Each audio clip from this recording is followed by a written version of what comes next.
Here we are. All right. So I'm calling to order the June 2021 Housing Advisory Committee meeting of the City of Charlottesville. Welcome all. We have a somewhat truncated agenda today, and I'm also going to mess about with the order of battle. But we'll start with the usual with the housekeeping and minutes and such. Chair does note we appear to be one short of a voting quorum, but I will keep my eye on the body count. You should have the minutes before you, if you could review those. One edit a priori is LD Perry was present. He was just on the phone and not actively participating. So that's one correction.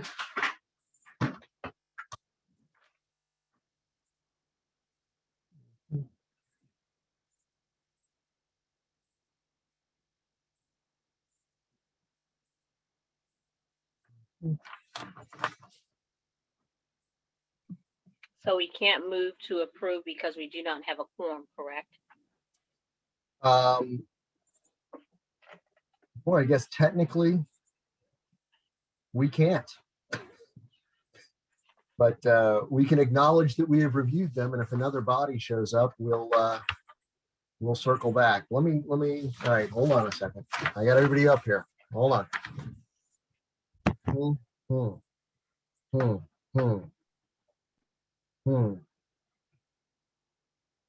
Somebody came in.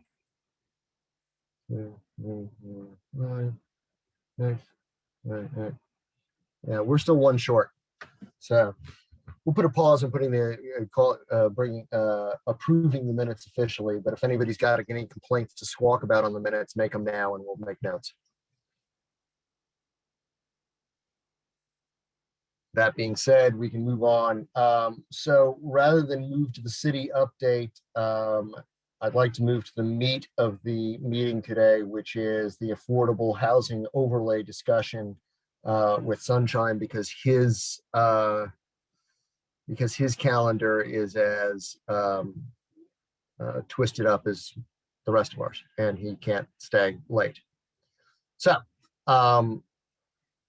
what we have presented to us is and I uploaded to the link, is a revision of a presentation that Sunshine's been working on a bit, but I will hand it over to him, and where he will be backstopped somewhat by Dan for a discussion of the provenance of this idea and where we're at. Thanks, Phil. And just to be 100% clear, this is a joint effort between Dan and myself. I'm going to share my screen momentarily, but I do want to kind of give a little bit of background first, which is to say that I know we are all hearing in different ways and forms the various consternation around the current future land use map that the consultants have put out there. And there are critiques from multiple perspectives on whether it effectively shows the future of the city as we all want it to be. And Dan and I have sat in on a number of meetings, whether it's on the low-income housing advocate side, on various neighborhoods or other sort of citizen bodies, and kind of heard different concerns. And Dan and I generated a concept that we've been floating around for the last couple of weeks as sort of an alternative framework for thinking about the future land use map. And we've done various versions of this discussion at some neighborhood groups, to some members of CLIC, to some existing city council members, some future potential city council members, just kind of sharing the idea to see whether people have concerns. I think it's effective or helpful. So it seemed appropriate in this context, since we're talking about the intersection of the future land use map and affordable housing, to talk about it at the HAC as well. So with that as a preamble, I'm going to share my screen, and give me a moment. Can everyone see that all right? So what I'm going to do before I get into any sort of visuals, i.e. maps, I'm going to actually read this piece. And this is something that we've been slowly working on over the last couple of weeks. But but I want to kind of state it out there, and then we'll jump into the visuals. So this and the first 4 points here are kind of just setups. So the proposal acknowledges the reality that growth and change is inevitable in Charlottesville. It is not within our ability to control this reality, but what is partially under control is the character and purpose of this growth. The proposal also acknowledges that existing neighborhoods are always experiencing change, if not in physical form, then in dramatically increasing home values, which results in the changing trajectory of who can live there over time. The proposal is a framework only at this point. The framework still requires important detailing. We're trying to establish common ground and common agreement that can be used as a purposeful foundation for more nuanced discussions when the time is right. This proposal also recognizes that good land use and appropriate zoning are necessary ingredients to achieving a city vision with housing that everyone can afford, but that on their own, they are insufficient without the other necessary ingredients: adequate funding, rapid approval process, and other critical policy tools. So with that said, here's the basic framework. Initially, the proposal protects historically Black and low-income neighborhoods by creating a new low-intensity residential land use category as a base land use for these specific neighborhoods. Essentially, this would keep existing densities in place for those neighborhoods that are experiencing heavy gentrification pressures. Second, all other residential portions of the city would have a base land use of general residential, maybe as currently defined as the consultants have it or some version thereof. Recognizing that the city growth has been accommodated on the backs of lower income neighborhoods for generations, this would shift growth patterns to higher income areas. In effect, all residential areas of the city would have a base land use of either low intensity residential or general residential. And then under the principles of all kinds of housing for all kinds of people in all kinds of places and density with purpose, higher intensity land uses would be allowable if and only if affordable housing is part of higher intensity development. As a layer on top of the base land uses, the proposal recommends that medium intensity residential be a by right use in all parts of the city, but again, if and only if affordable housing is part of a proposed development. This recommendation privileges affordable housing and guides density with purpose in all parts of the city. As a further layer, the proposal recommends that high intensity residential as a by right land use in specific scale and context appropriate parts of the city, but again, if and only if affordable housing is part of a proposed development. One of the most important set of details that will need to be worked on is the terms of the affordability. This proposal doesn't tackle these details yet. It is trying to create common agreement on the framework first. When the time comes, these details will need to include questions around what is the minimum percentage of units in an affordable in a development that are affordable, how deeply affordable are those units, and for how long do those units stay affordable. All those are critical questions that need to be answered. This proposal does not address every concern of every neighborhood and never will. What it does do is set forth a practical vision for growth with purpose, privileging affordable housing as a central tenet of the city's future. So that's the descriptive part. And now I want to go through a couple of maps to kind of highlight. So what the map you're looking at right now. So let me hit pause for 1 second here and Sure. say with the arrival of Lyle Sully Yates, we are now at a quorum and we are a real meeting. Okay, move on. Great. So the map you're looking at now is the current draft future land use map the consultants have put out there. There's nothing in here that's different from what they have shared previously. You can see my highlight in red above here. What we're proposing as the base land use is this instead. So you have the new category of low intensity residential. And for illustrative purposes, we've temporarily highlighted in this sort of peach color those some historically Black and lower income neighborhoods. This may not be the right boundaries that can be discussed, but as a placeholder, it's a kind of way of illustrating what we're trying to get at. So essentially, these areas would have a new low intensity land use, and that those areas would essentially be codified in their current density levels. The remainder of the city would be general residential. And so just to flip back and forth between the currently proposed map and this map, you can kind of see the differences. So with this concept of a base land use, this is how the city would be constructed. Now, the point around medium and high intensity is that under medium intensity, it would be allowable anywhere within the city. But again, if and only if affordable housing is part of that development. And then relatedly, high intensity residential, and then right now we're showing high intensity residential only as the consultants have proposed it.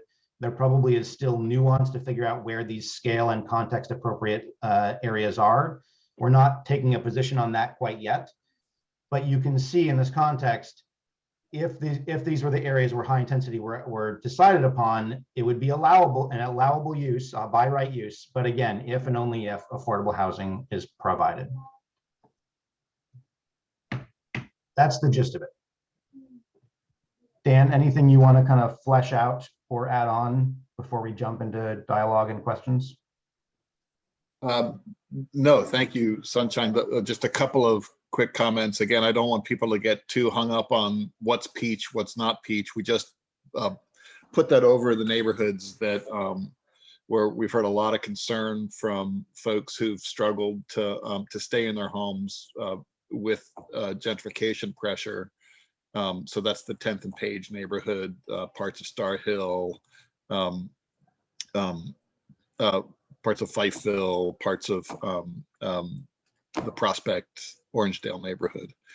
And then the other thing is that this is a trade-off. So it's lower density as a base density across the city from what the consultants proposed, but a higher potential if and only if there's affordable housing. And that's in response to what I heard at multiple neighborhood associations, that there seems to be a strong consensus that that we have to redress historical exclusionary housing policy that has created two Charlottesvilles. And so there seems to be a consensus among neighborhood associations that we need affordable housing pretty much everywhere, but that the proposal as presented, that everyone recognizes it's a land use map but not rezoning, but would probably only result in more housing, more density, without necessarily more affordable housing. And so what I heard, what I heard was that people are open to the idea of more intensity, more density in neighborhoods, as long as it served the purpose of equity and affordable housing.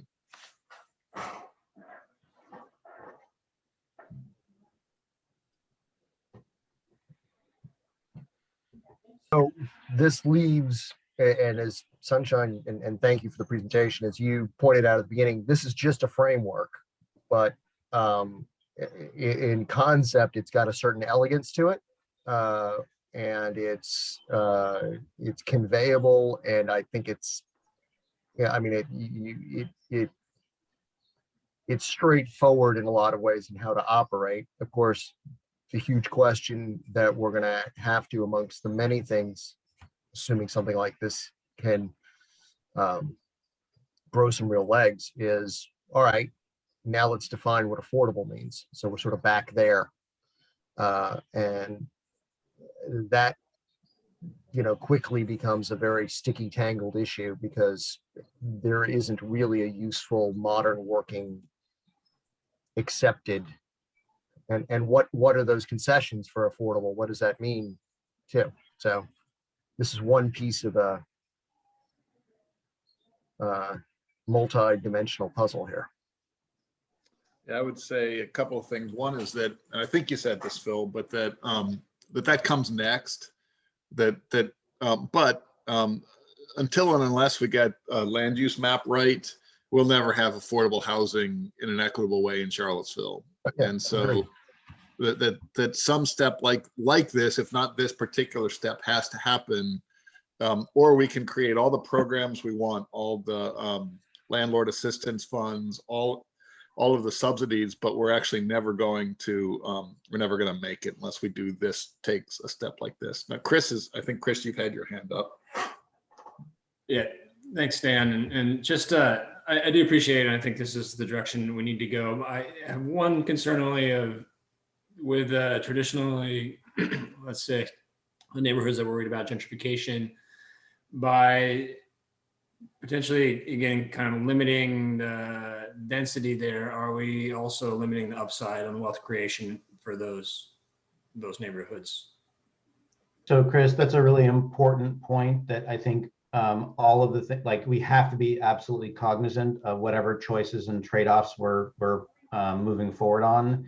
And you're absolutely right that by increasing some density allowance in some parts of the city and restricting it in others as a base zoning, there is it creates more disparity around the value of that effective land.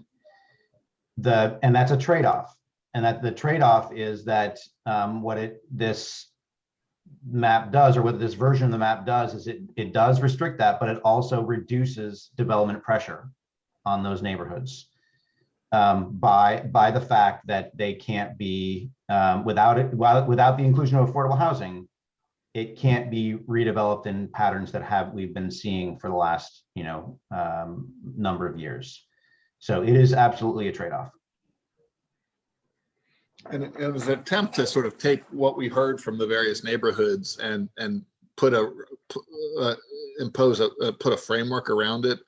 I'm not sure that I personally agree with it, right? But it is an attempt to address the significant gentrification concerns that we've heard again and again and again from longtime residents of low-income neighborhoods. Now, I also will remind you that these neighborhoods will still have an affordable housing overlay. So you can still develop it to a higher intensity and density, provided that what comes in is affordable. And that's also what we've heard. And I can't say that I've been on every conversation in every neighborhood, but it's also what we heard that in the lower income neighborhoods, people are okay with increasing intensity as long as it's to serve folks who work, it's lower income housing.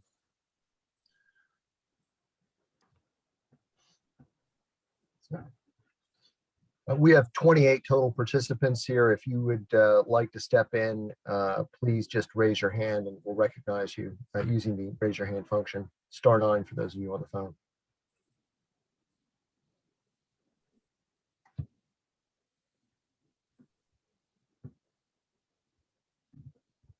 My hand's raised, Phil. Yes, it is. Go right ahead.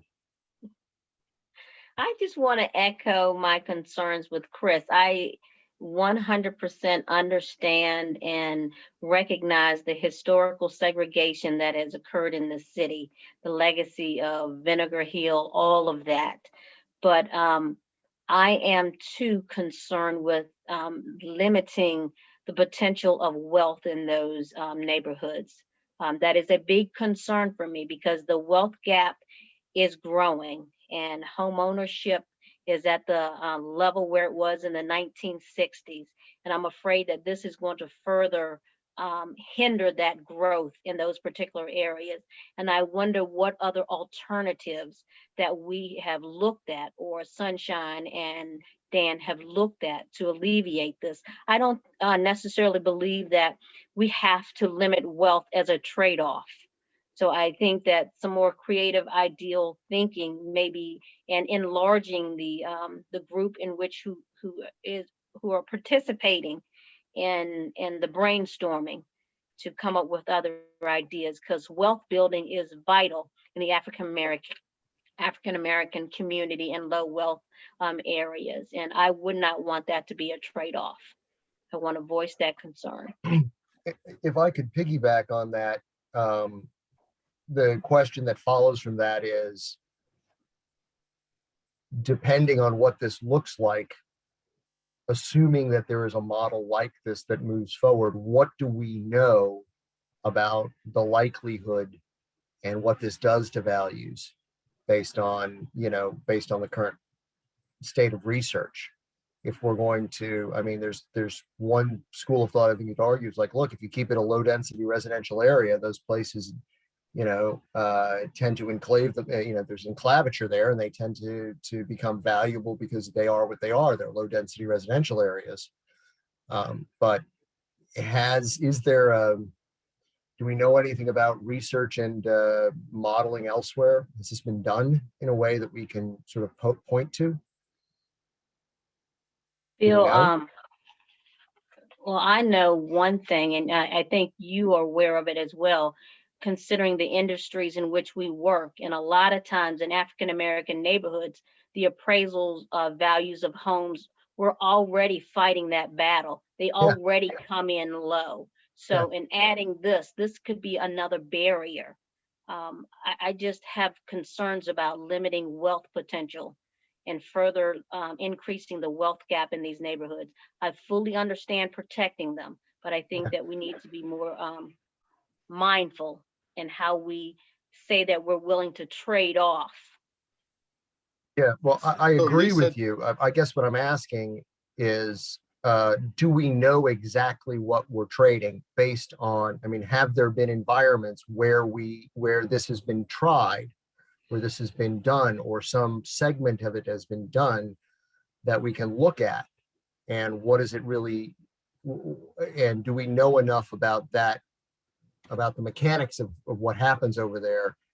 Or are we engaged in speculation, somewhat informed speculation, but what do we know? And because before we start trading off in this sort of casual way, entire neighborhoods and pieces of the city, this might in fact involve a net increase relatively quickly. It might not. It might be as exactly as your fears and concerns are. It might not. What do we know about what others have done?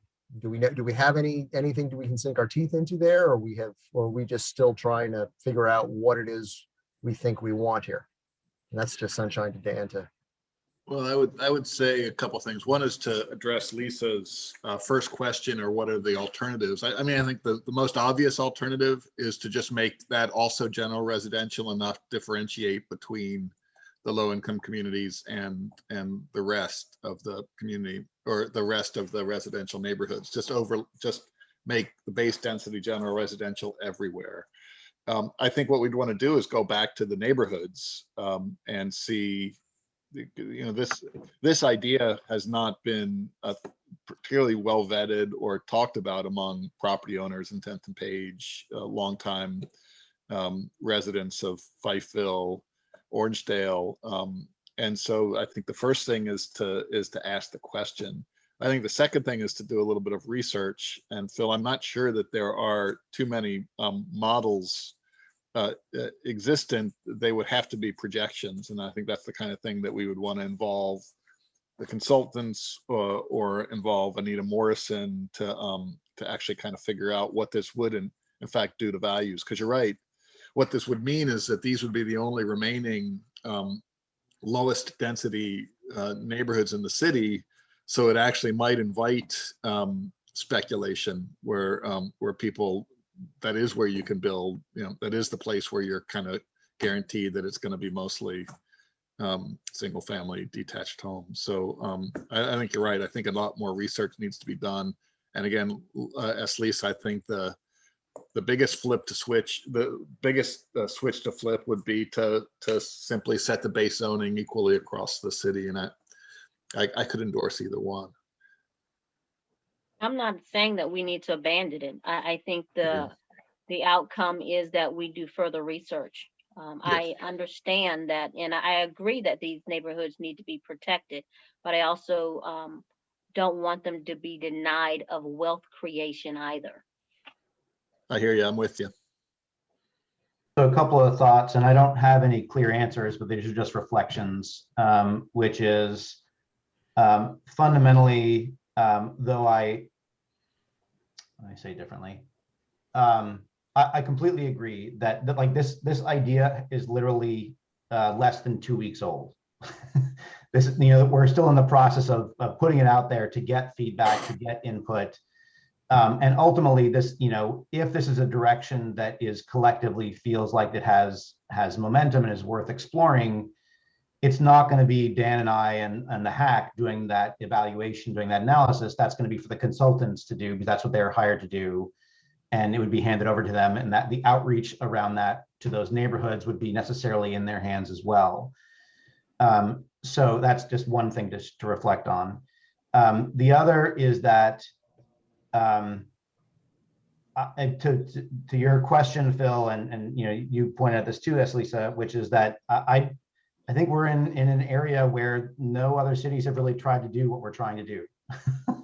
So there's not data to use, historical data we can reflect on. We are in a time and a space where I think we are trying to be innovative.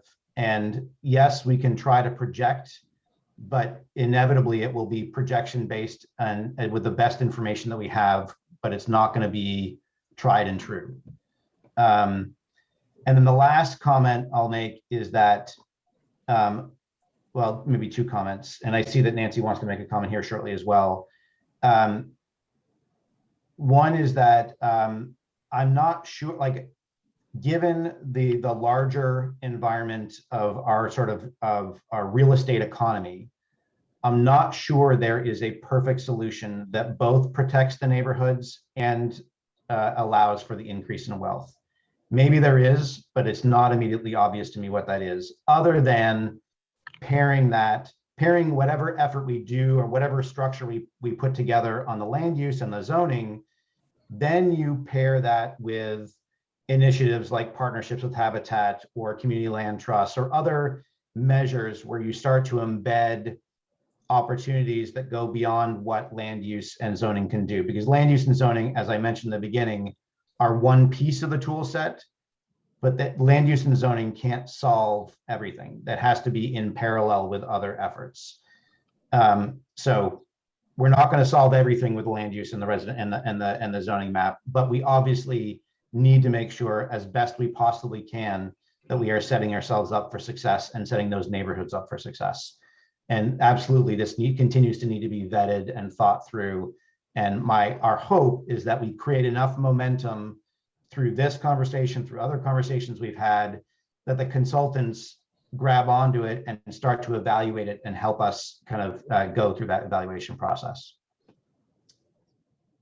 Nancy, I think Nancy was first, Chris. Hi there. I'm Nancy Shaver, and I'm relatively new to Charlottesville. Can you hear me okay? Yes. Okay, but I'm not new to this process. And so I've got a couple of comments I'd like to throw out. And one is one that I've got a fair amount of experience with, but probably never jumps to the top of people's minds. As we're looking at this, and it is a low-level plan, it is not intended, as you all know, to be tactical, that Charlottesville will no doubt feel the effects of sea level rise. And what I mean by that is the migration of people from areas that are threatened to this area. And that's something I've spent a fair amount of time on, and I did suggest that consideration be added, and I would suggest that it gets added to all of the thinking. The second question I have, this is a problem for quite frankly, every area in this country, the gap and the problem of affordable housing. So I would strongly suggest that, and I know a couple of instances of innovative ways of approaching it, but I think it's worthwhile to do two things. One, to look at other models, which I am sure exist. And the second thing would be the consultants who formed the first draft of this certainly didn't do it out of thin air. So I would think it would be valuable to understand what models they were using, what the history is around it. So those were just a couple of things I wanted to throw out, and I hope they're helpful. Thanks, Nancy. And before you jump in, Chris, I just want to reflect on that for a moment, which is to say,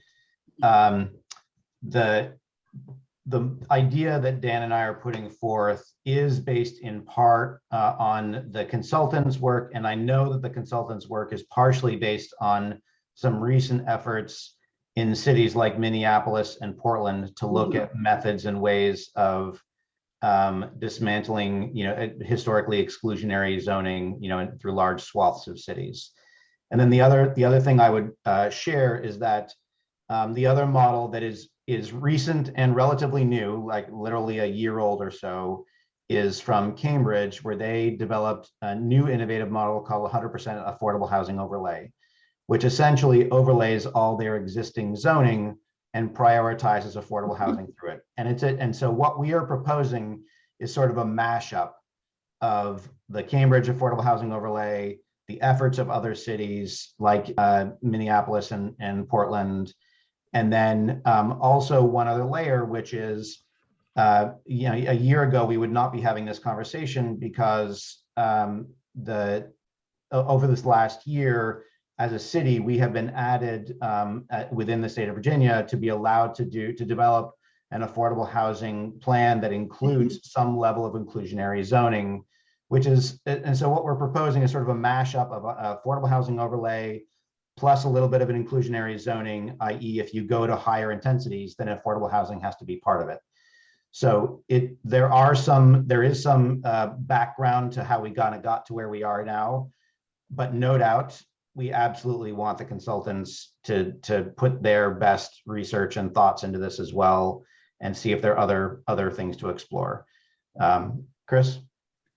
Yeah, and thanks for that. And I brought my original observation up just again because we've heard a lot from, I think, our Black colleagues and the community members about wealth creation, and obviously want to ensure that. I would agree, and I think Dan and Sunshine, you mentioned this. Obviously, the future land use map is not the one thing that's going to, again, make sure we have affordable housing. It's necessary, but again, not sufficient. And that, we have an affordable housing plan that was approved with a lot of tools in the toolkit that we can utilize, and maybe again, ensure that we are targeting those tools, let's say at some of these neighborhoods, to blunt the potential kind of, you might say, wealth creation concerns that, again, Lisa also brought up. And I think, Lisa, maybe I'm not to put words in your mouth, but that's what we're talking about is, and to Sunshine's here, is how do we use these different tools that maybe haven't not been utilized in a way before together to, again, reduce the potential for dampening that wealth creation or whatnot.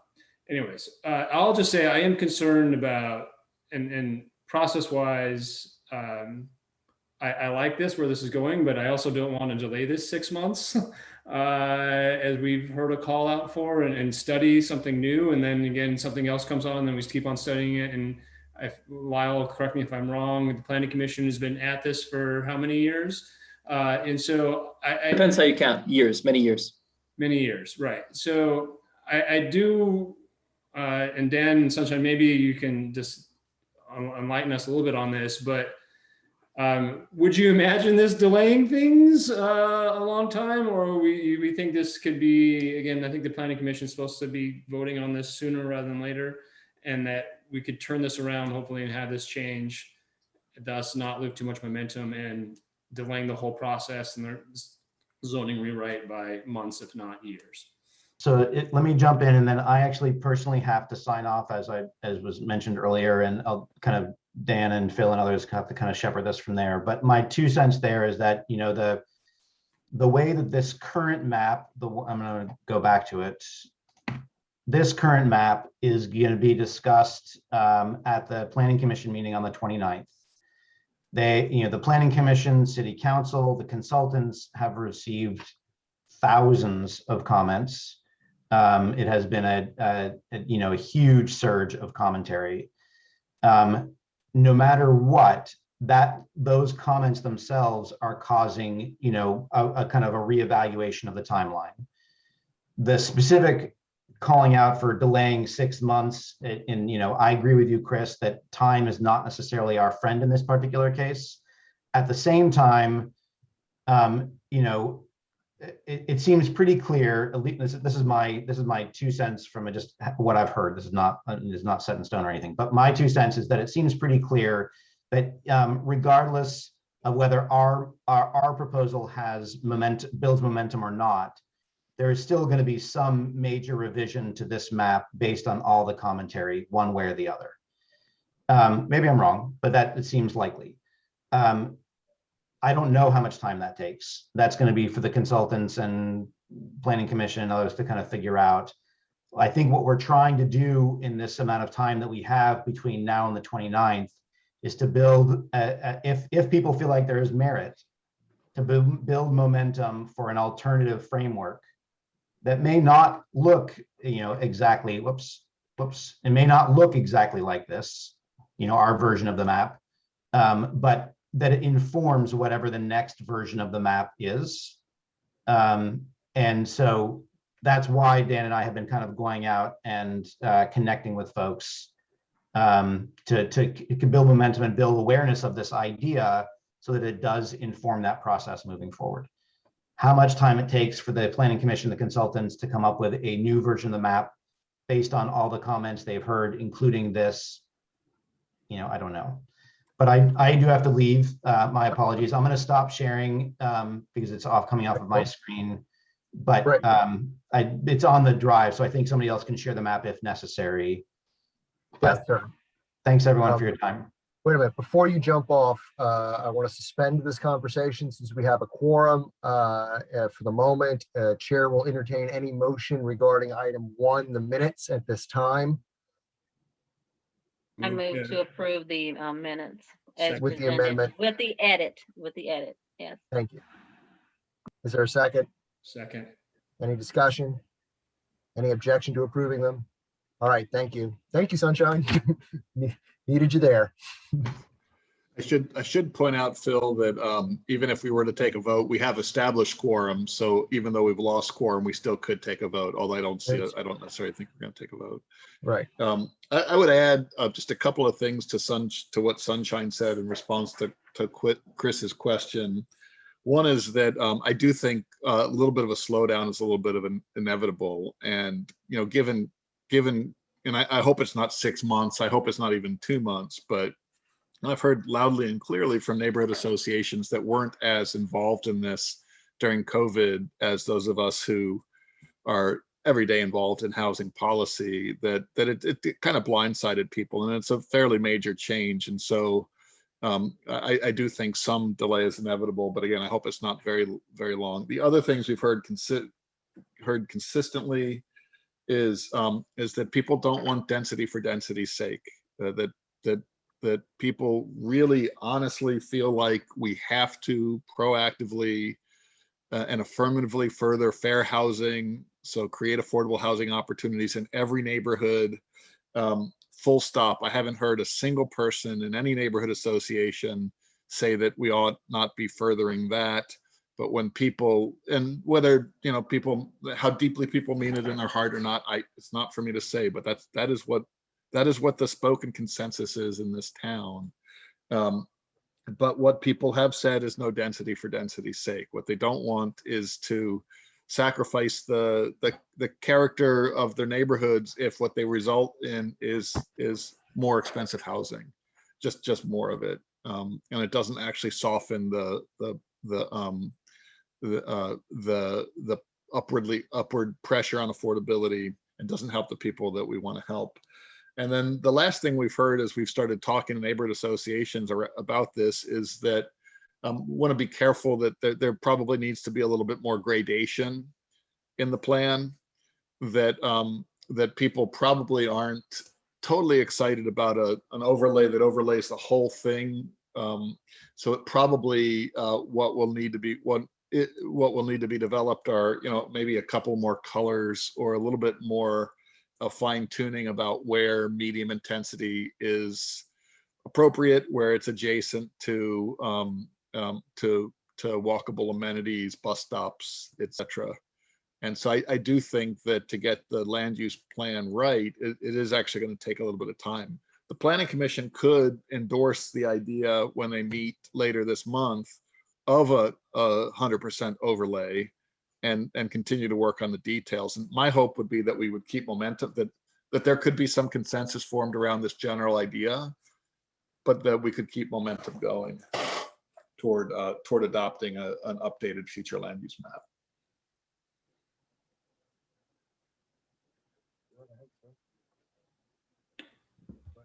Dan, just real quick, and not to monopolize the conversation, sorry, everybody, but I appreciate all those and agree with all that. I was just gonna say, I'm on the board of my neighborhood association also, and I want to note that, well, I think they should be consulted. They should not be able to hijack this whole process, you might say, and maybe that's a strong word, sorry, but that neighborhood associations don't reflect necessarily their neighborhoods. And so the democratic processes that either select those leaders who are voicing and claiming to represent all those folks are not necessarily, again, representing their whole neighborhood association. So I do hope that we're taking their inputs and observations into account, but how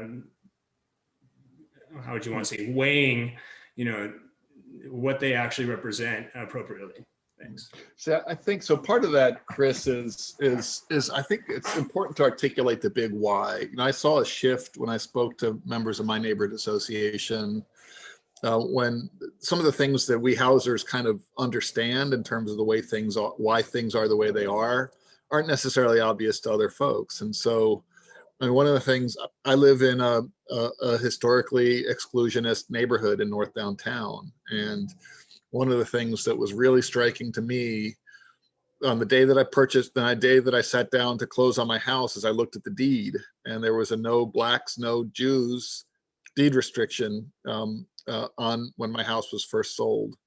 And, I reflected back the moment, how is it that I'm able to move into this neighborhood? Well, my father bought a house in an original Levittown that was backed by a large loan that was only available if the Levitt company would make a certain percentage, in many cases 100% of the properties whites only.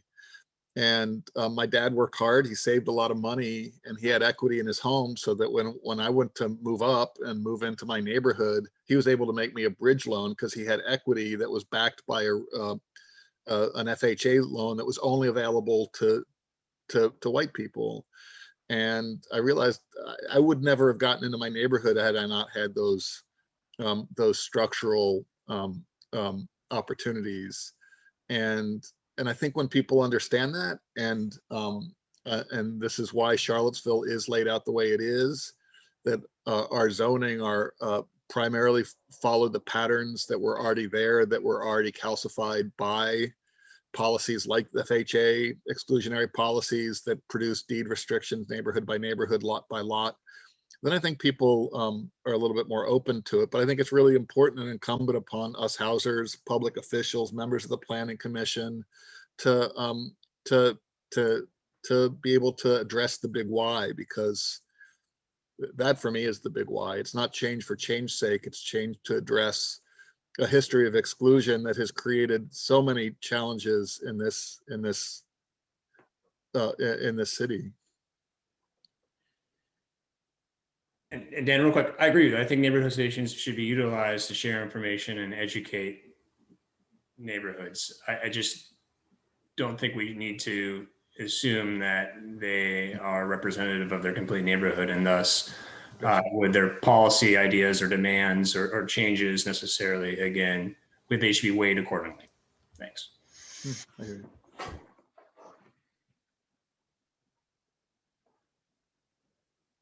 I've been quiet on this one because it's very much on my mind, but I am listening. Thank you.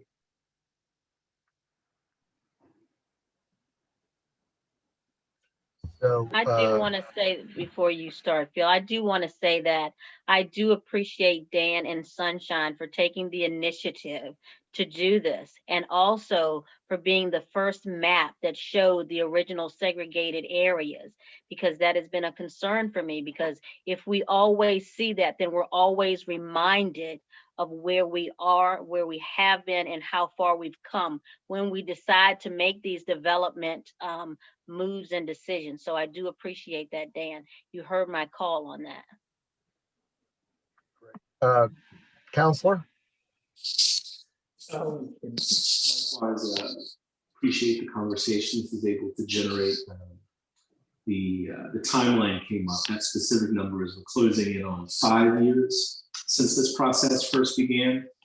So likewise agree, we don't delay it too much from there. Some of the initial thoughts I have are one, I'm just curious how inclusionary zoning will work in partnership with the affordable housing overlay. That's just an open question for me. I know the contract with the consultant has been amended, so they are working on an inclusionary zoning proposal that's going to coincide with the zoning map update, with the goal of, if we're going to do inclusionary zoning, and likewise, if we're going to do an affordable housing overlay, it's obviously critical that we don't do that after we change the zoning citywide. So just curious again how that inclusionary zoning and affordable housing will interact with each other. And then, a concern that just popped to mind is, if we're doing the affordable housing overlay across the entire city, I definitely see there being value to it at a minimum in some areas. But the open question to me is if you do it throughout the entire city, if whether, depending on how the overlay is structured, we're going to de facto not actually change zoning in neighborhoods that have been segregated through racial covenants and redlining, if it creates a system where de facto there's just very few developments that are going to qualify for higher density under the terms of the overlay. I don't know if that's how it will be structured or if that's been the experience in Cambridge, but it's just something that came to mind to me because again, we know that when it comes to the deepest affordability, the only way to get there is through projects that have subsidy, partnership with nonprofits. But we also know that not every development is going to match that description. Right. So you put your finger on a couple of really important points, Mike. One is that the distinction between an overlay and inclusionary zoning, it in some ways can be looked at as a distinction without a difference. And 100% overlay across the city is by nature inclusionary zoning. You want more from the base zoning, you provide affordable housing, some proportion of it. That's exactly what inclusionary zoning does. Typically inclusionary zoning works, it's triggered when there's a special use permit or in some places a rezoning, but this would actually trigger inclusionary zoning whenever the intensity of use is amplified or proposed above and beyond the base zoning. Second question was about this actually codifying no change, and I think that has to do with getting this category of general residential right. I mean, right now, general residential is an upzoning from R1. It's a fairly minimal one, and the definition is a little bit blurry. I'm unclear whether it's 3 units or 1 unit that can be divided up into 3 or 4. I think a couple of things would need to happen for this to actually produce results. Is there has to be a big enough chasm, there has to be a big enough delta between the base zoning, so whatever general residential is defined at, and what the next level of intensity, medium or high intensity is, to provide incentives, to essentially provide land price-based incentives for increasing intensity or density and providing affordable housing. So again, I think one of the crucial parts is getting general residential right. I'm with you. I think it should be some level above what exists now. But it can't be so high that everyone's going to choose general residential and not provide affordable housing. So there has to be a pretty big delta between that base density and the next zoning classifications. And I'm not sure we have enough of them. I'm not sure we have enough gradations. I think some of the things I've heard from the neighborhood associations is that people are pretty spooked about this idea of 12 up to 12 units per lot. Now, obviously, in the zoning, there are other zoning components, such as parking, such as setbacks, such as minimum square feet, et cetera, that make on almost every parcel in the city that will be general residential, 12 units impossible.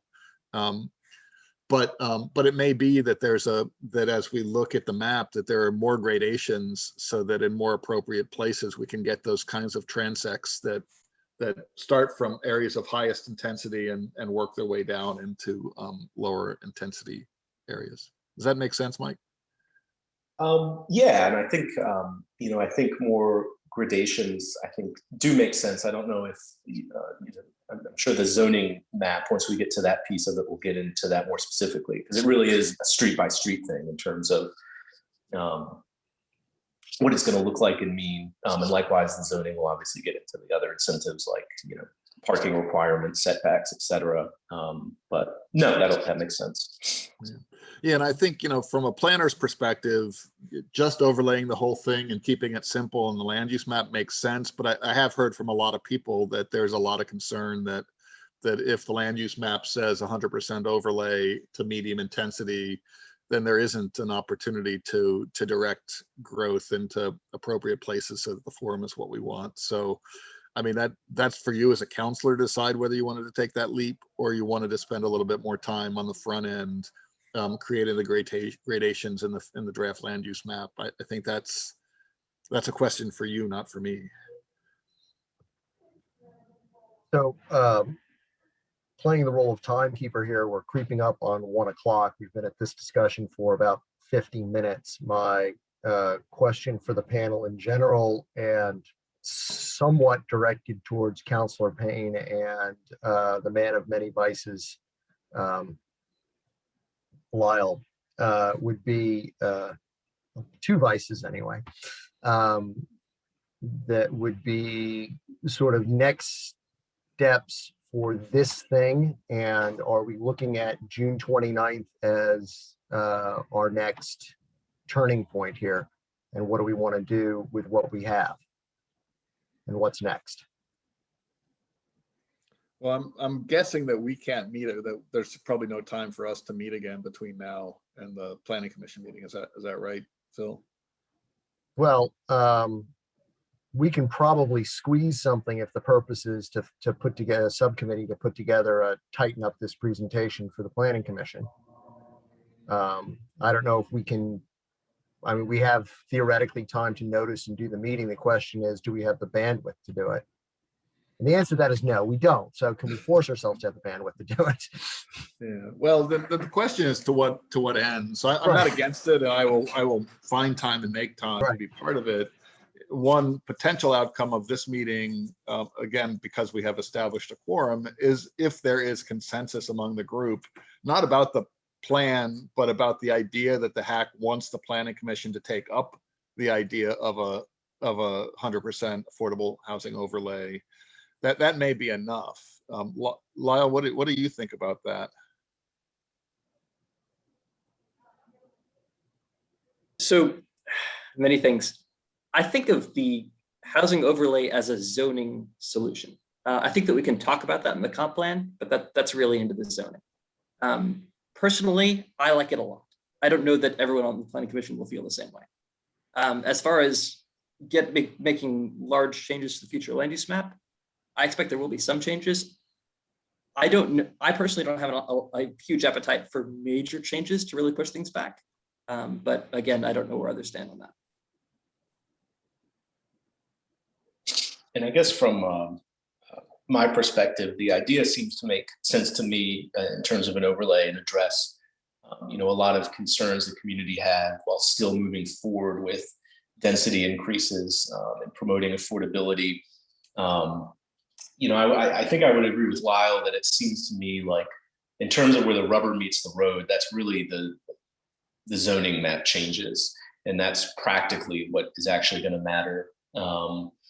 I'm open, couldn't speak for other counselors, obviously, and I guess next steps for us at a minimum are just passing this information along to both the city manager's office and the consultant team as well as getting the consultants' feedback of whether, given that their contract has already been amended to work on that inclusionary zoning piece in the zoning, once we get to actually updating the zoning map, whether they see that as being possible to roll in with what they're already doing with that inclusionary zoning proposal.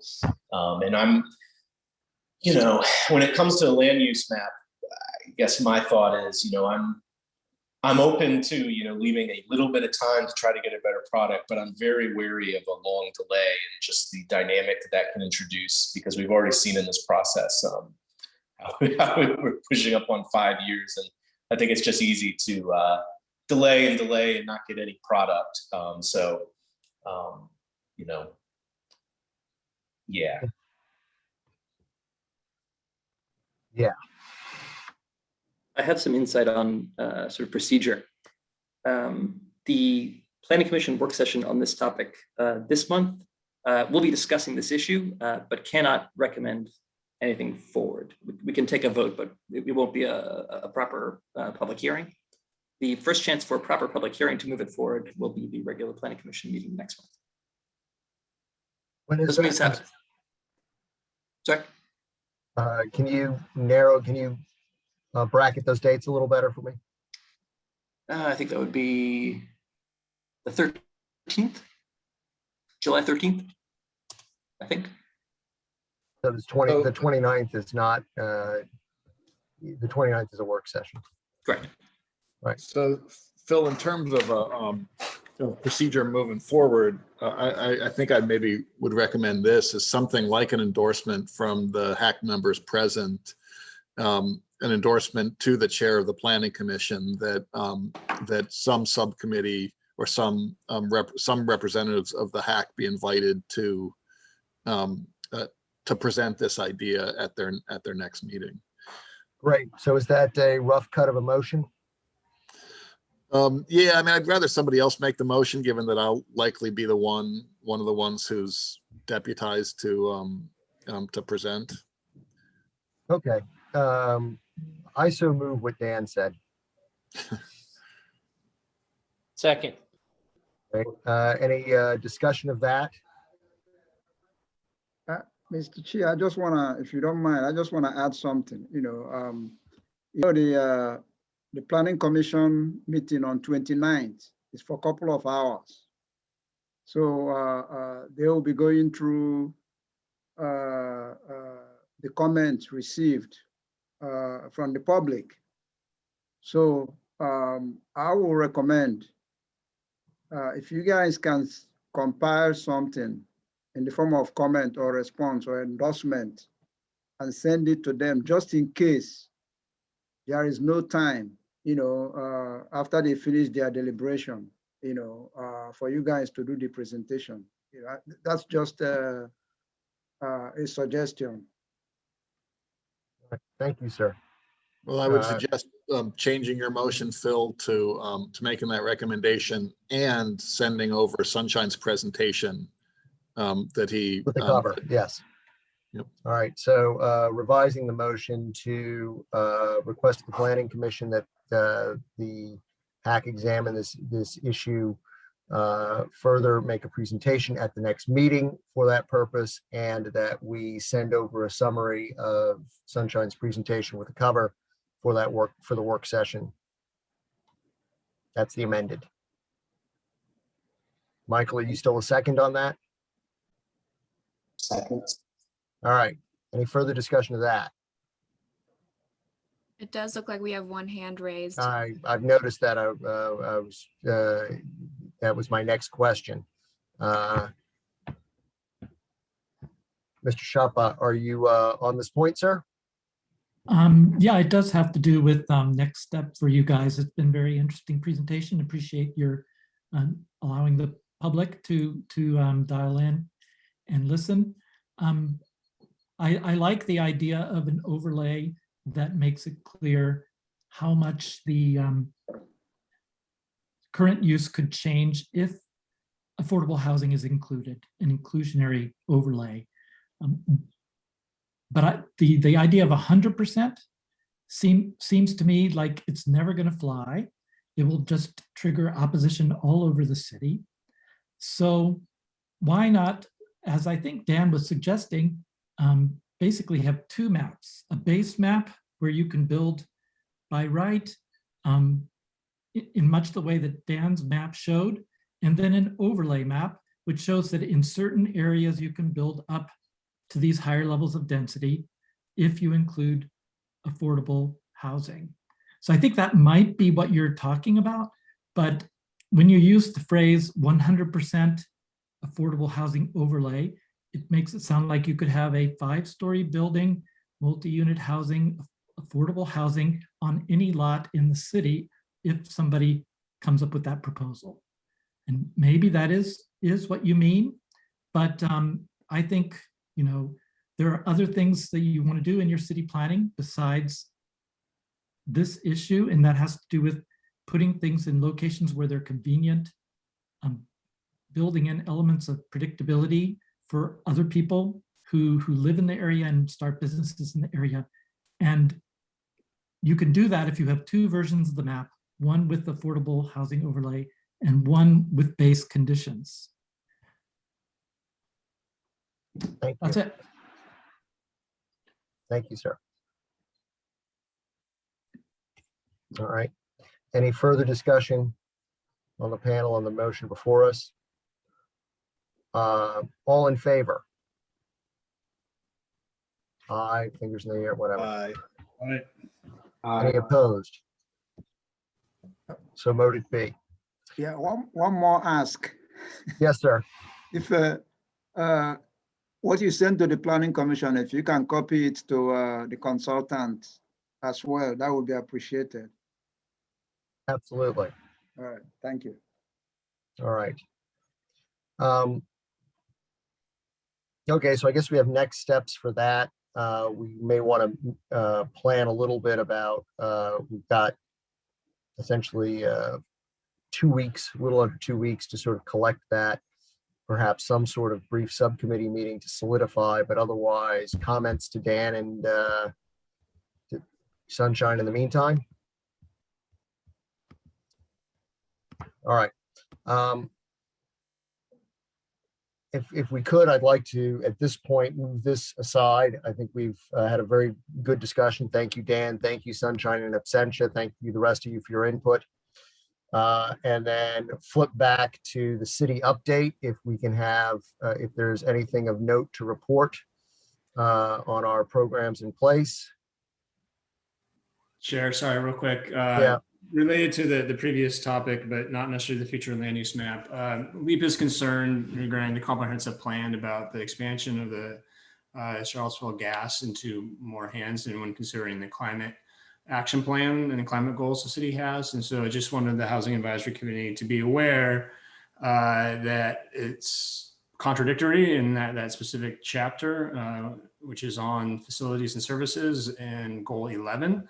And that LEAP has written and is concerned about and is hoping that the city and Charlottesville Gas will consider how to help transition households that have gas currently and to electrify them and take that into consideration in addition to not offering or stop offering natural gas connections in the near future because of the climate change goals we have. So just wanted to make sure that the other members of the Housing Advisory Committee are aware that that is happening, and there's hopefully a change to see that happen, or hopefully we'll see a change in the existing draft of the plan. Thanks. So do we have a city update on the present state of programs and disbursements, either Brenda or Alex at this time? If not, I can give you a little update on the NOFA, the Notice of Funding Availability. We're trying to finalize up some language right now and looking to get some input and direction from the new deputy city manager that will be starting with us soon. So as soon as we get some feedback on that, we'll get that issued. Also, I'm sure Mr. Meyer has this in mind about the new housing person, kind of the same update. We're reevaluating the position and looking for Mr. Sanders, the new deputy city manager, to also be involved in that process as to looking what that position is. We've had some challenges getting someone in, so we're looking at that. And because housing is such an important issue to the city. We want to make sure we get the right person once and for all and stable, and hope that helps you, Mr. Meyer. So we keep you updated. And I think Alex should probably give an update on the comprehensive plan stuff, even though you've all been talking about that. I'm sorry, Chris, did I interrupt you? Ms. Kelly, do you have an anticipated posting date for that position? Maybe by the end of July. End of July, we hope to have the position posted. Hopefully, yes. Yes, Thank you. you're welcome. Yes, sir. Alex, any add-on? I don't think, I think you guys pretty much covered everything comprehensively, you know, so everything right now is June 29th, Planning Commission. Great. Okay, at this time, I'm going to hit pause for any public comment on anything that we've discussed thus far. Sure. All right. Does UVA have an update on their UVA has left the building. They had to leave at 1. Does the county have an update? I can give a little bit of an update for the county, only because Dr. Pethia contacted me that she would not be able to attend the HAC meeting because their affordable housing policy is going to the County Board of Supervisors tonight, I believe. It's tonight. So that's the best I can give you on a county update. County update is that we may have a very substantive county update shortly. I would agree. Okay. Any further public comment? Just raise your hand. Okay, having seen none, any other business we want to discuss at this point?